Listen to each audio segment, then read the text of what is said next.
கடவுளுடன் காலை வணக்கம். புனித மார்க்கு எழுதின நற்செய்தி 16ஆம் அதிகாரம் 15 முதல் 18 வரை உள்ள இறை வார்த்தைகள். அக்காலத்தில் இயேசு பன்னிருவருக்கும் தோன்றி கூறியது: உலகமெங்கும் சென்று படைப்பிற்கெல்லாம் நற்செய்தியை பறைசாற்றுங்கள். நம்பிக்கை கொண்டு திருமுழுக்கு பெறுவோர் மீட்பு பெறுவர், நம்பிக்கையற்றவரோ தண்டனை தீர்ப்பு பெறுவர்.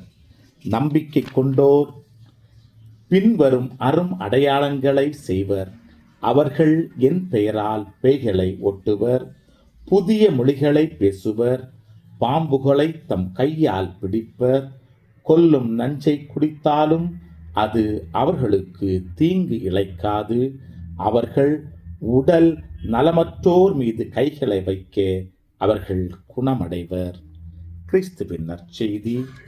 இந்த நாள் இனிய நாளாக அமைய வாழ்த்துக்கள்.